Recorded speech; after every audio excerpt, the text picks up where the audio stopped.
అందరికి నమస్తే. ఈ కొత్త రేషన్ కార్డుల వ్యవహారం ఎట్లుందంటే రెడ్ వచ్చే మొదలెట్టు. అవి ఇస్తారా? ఇయ్యరా?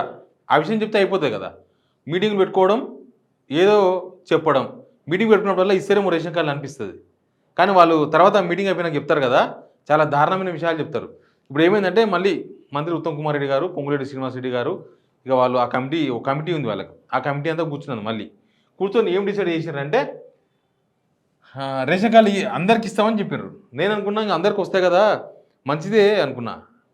కింద మ్యాటర్ చూస్తే దేశంలో ఎట్లా ఇస్తున్నారో, దేశంలో ఏ అర్హతలను బట్టి రేషన్ కార్డులు ఇస్తున్నారో అది పరిశీలించాలంట. దానికోసం ఒక కమిటీ అంట. వాళ్ళు దేశమంతా తిరిగి పరిశీలిస్తారో, మరి దేశాన్ని ఇక్కడ పిలిచి పరిశీలిస్తారు. ఇదంతా అయ్యే పనేనా? మీరు వచ్చి 9 నెలలు అయింది గవర్నమెంట్లోకి వచ్చి, ఒక్క రేషన్ కార్డు ఇవ్వలే ఇప్పటిదాకా. రేషన్ కార్డు ఇవ్వకపోయినా అన్నిటి రేషన్ కార్డు లింక్ పెడతారు. గ్యాస్ బండ అంటే రేషన్ కార్డు ఉందా అంటారు. పెన్షన్ ఇస్తారా అంటే రేషన్ కార్డు ఉందా అంటారు. అసలు ఈ రేషన్ కార్డు ఇవ్వకుండా రేషన్ కార్డు లింక్ పెట్టడమే ఒక దుర్మార్గం. రుణమాఫీ కూడా రేషన్ కార్డు లింక్ పెట్టారు లాస్ట్కి. పోనీ వాళ్ళు ఇస్తారేమో అనుకుంటే రేషన్ కార్డులు ఇప్పుడు ఇయ్యారంట వీళ్ళు. ఎందుకు ఇయ్యారంట అంటే దేశం వాళ్ళు ఎట్లా ఇస్తారో చూడాలంట. ఏం తెలంగాణకు హిస్టరీ లేదా? తెలంగాణలో అంతకుముందు ప్రభుత్వం లేదా? అసలు వీళ్ళకి సొంత ప్లాన్ లేదా? లేదా వీళ్ళకి ఐడియా లేదా? లేదా టైంపాస్ చేసేందుకు చేస్తున్న ప్లానా ఇది? ఇప్పుడు మన దగ్గర జీవన విధానం ఒక రకంగా ఉంటుంది, పక్క రాష్ట్రంలో జీవన విధానం ఇంకోలాగా ఉంటుంది. కేరళ పోతే మొత్తం ఉప్పుడు బియ్యం తింటారు, మనం తింటామా? కేరళలో ఉప్పుడు బియ్యానికి మస్తు డిమాండ్ అంట. మన దగ్గర ఉప్పుడు బియ్యం ఉత్తవ పెడితే కూడా ఎవరు తినరు. ఇక అటు నార్త్కు పోతే ఆడ మొత్తం గోధుమలు గిరాకు ఉంటుంది, బియ్యం ఎవరు తినరు అసలు.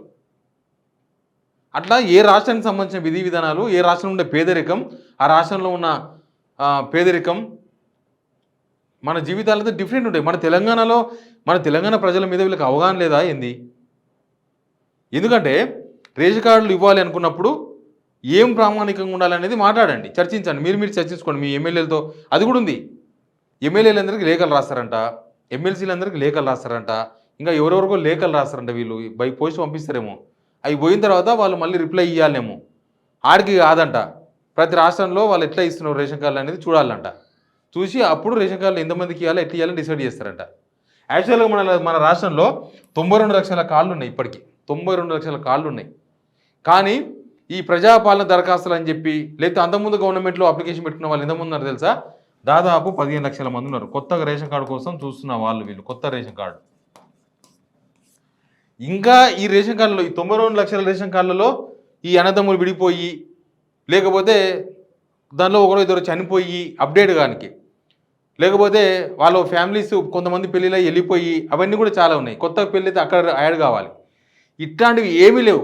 యాక్చువల్గా నేనేమంటా అంటే రేషన్ కార్డు ఎవరికి ఇవ్వాలి, ఎట్టి ఇవ్వాలని దగ్గర మీ దగ్గర ఒక పద్ధతి ఉంటుంది కదా. ఆల్రెడీ బీపీఎల్ దానికి ఒక ప్రామాణికం ఉంటుంది. బిలో పావర్టీ లైన్ కోసం ఒక ప్రామాణికం ఉంటుంది. వాళ్ళకు రేషన్ కార్డు ఇస్తారు. మీరు ఏమైనా మార్చాలనుకుంటే మీరే మార్చవచ్చు. ప్రభుత్వం విధానం ప్రభుత్వం మార్చాలి. నాకు తెలిసి సేమ్ ఈ రైతు బంధు లాగానే అభిప్రాయ సేకరణ అది ఇదని చెప్పి టైంపాస్ చేసి ఎగబెట్టారు కదా. సేమ్ ఇది కూడా రేషన్ కార్డులు ఇచ్చే ఆలోచన వీళ్ళు లేనట్టున్నారు. ఇచ్చే ఆలోచన ఉంటే ఇవన్నీ చెయ్యరు. మీరంతా experience ministers. Uttam Kumar Reddy experience మినిస్టరే, పొంగులేటి అంటే కొత్తగా మినిస్టర్ అయ్యిండు. మీ క్యాబినెట్లో ఉన్న 12 మందిలో ఎక్స్పీరియన్స్ మినిస్టర్స్ ఉన్నారు కదా. అంతకుముందు డిప్యూటీ సీఎంగా పనిచేసిన దామోదర రాజనరసింహ ఉన్నారు, కొండ సురేఖ గారు ఉన్నారు. మాట్లాడండి. సీతక్క ఉన్నారు, పిలిచి మాట్లాడండి. మీరు ప్రతినిధులు, మాకు ప్రతినిధులు, మీరు ప్రజలకు మీరు ప్రతినిధులు. మీరు డిసిషన్ తీసుకుని అయిపోతాం. మీరు మళ్ళీ మా దగ్గరకు వచ్చి మాట్లాడతామని చెప్పి మా నెత్తిన చెడగోపాలు పెట్టడం ఎందుకు? ఈ 92 లక్షల కార్డుల్లో ఎవరికైనా ఎత్తేయాలనుకుంటున్నారా? ఎత్తేసేందుకే ఇవన్నీ చెప్తున్నారా? దేశంలో ఎట్లా ఇస్తున్నారో చూసేస్తాం, పరిశీలించేస్తాం అని చెప్పేది 92 లక్షల కార్డుల్లో ఎత్తేయడానికి చూస్తున్నారా? ఎత్తేసేయండి. చాలామందికి ప్రజాప్రతినిధులు కూడా కార్లు ఉన్నాయి, ఎత్తేసేయండి. చాలామందికి పెద్ద పెద్ద బిల్డింగ్ ఉన్న వాళ్ళకు కార్లు ఉన్నాయి, ఎత్తేసేయండి.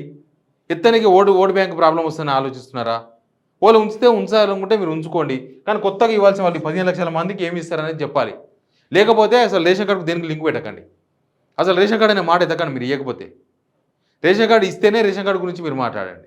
ఇప్పుడు ఏంటంటే ఇదొకటి చెప్తున్నారు, గ్రామాలలో ఆదాయం 1.5 ఉండాలంట, మాగాని 3.5 ఎకరాలు ఉంటే వస్తుందంట, చిలక 7.5 ఎకరాలన్నా వస్తుందంట. ఇంకా పట్టణాలలో హైదరాబాద్లో ఎట్లా ఇవ్వాలనేది మీ దగ్గర గైడ్లైన్స్ లేవంట. దీనికోసమని ఊరు తిరుగుతారంట. ఇదేందా ఎట్లుంటుందంటే మనకు చిన్నప్పుడు గేమ్ ఉండేది. పైన దారం కడతారు, దానికి ఒక స్వీట్ ఉంటుంది, చాక్లెట్ కడతారు. మనం దాన్ని అందుకోవాలి. వాళ్ళు గుంజుతూ ఉంటారు. మనం అందులోకి ప్రయత్నం చేస్తే వాళ్ళు గుంజుతుంటారు. ఉట్టి కొట్టడం అంటారు, సేమ్ అట్లాంటిది ఇది కూడా.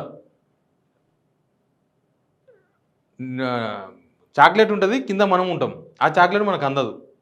వీళ్ళు చేసి అట్లే ఉన్నాయి. లేకపోతే ఇంకా సినిమా గురించి అందరికి చెప్పాలంటే కోడి శ్రీనివాసరావు సినిమా, కోడిని పెట్టుకోవాలి, తినాలి, రేషన్ కార్డు వస్తుందని అనుకోవాలి అంతే. వీళ్ళు చేసే అప్పుడప్పుడు మీటింగ్లు పెట్టి హడావిడి చేస్తుంటారు, కానీ ఇయ్యరు. ఇవాళ మీటింగ్ అయింది, ఇస్తారేమో అనుకున్నా.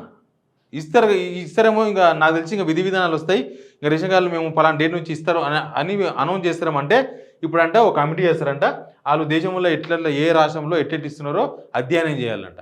ఇదంతా అయ్య ముచ్చటనేనా? వీళ్ళు కనీసం సొంతంగా అన్నం కూర వండుకుంటున్నారా ఇంట్లో? లేకపోతే పక్కింట్లో ఏం వండుతున్నారు, కాలనీలో ఎవరెవరు ఎట్లా వండుకుంటున్నారో అవన్నీ పరిశీలించినాక వీళ్ళు వండుకుంటున్నారా? నాకు అనుమానం వస్తుంది ఎందుకో. నాకు అదే అనిపిస్తుంది. వీళ్ళ సొంతంగా తిండి కూడా వేరే వాళ్ళు ఎట్లా తింటున్నారు, వేరే వాళ్ళ ఇంట్లో ఏమేమి కూరలు వండుకుంటున్నారు, దాన్ని చూసి వండుకుంటారు ఇట్లా వంటలు. పక్క రాష్ట్రాలలో ఎందుకు? మన రాష్ట్రంలో ఉన్న పేదరికం గురించో, మన రాష్ట్రంలో ఉన్న పేదల గురించి తెలుసు కదా. మీరు మన రాష్ట్రంలో ఉన్న దాన్ని అంచనా వేసి ఇవ్వాలి, కానీ ప్రతిదీ పక్క రాష్ట్రం అంటారింది, ప్రతిదీ అభిప్రాయ సేకరణ అంటారింది, ఓ కమిటీ అంటారు, ఒకటి ఏదో ఒక కమిటీ అంటారు. అట్లా మొత్తానికి మళ్ళీ కొత్త రేషన్ కార్డుల వ్యవహారాన్ని కోల్డ్ స్టోరేజ్కి పంపిస్తున్నారు. వీళ్ళు ఇదే పని చేస్తారు. ఓ సబ్ కమిటీ వేయాలి, వాళ్ళు మీటింగ్లు పెట్టాలి, చాయ్ బిస్కెట్లు, తర్వాత తీసుకుపోయి గూట్లో పెట్టాలి, ఇదే చేస్తారు. ఇప్పుడు కొత్త రేషన్ కార్డుల వ్యవహారం కూడా మళ్ళీ గూట్లో పెట్టేందుకు అన్ని ఏర్పాట్లు జరుగుతున్నాయి. రేపు లోకల్ బాడీ ఎలక్షన్స్ వస్తాయి కదా, అందుకని ఇదంతా ఒక ప్రాసెస్ చేసి హడావిడి చేస్తుండాలన్నమాట. ఇది జరుగుతున్న వ్యవహారం కొత్త రేషన్ కార్డుల వ్యవహారంలో. Please subscribe signal TV.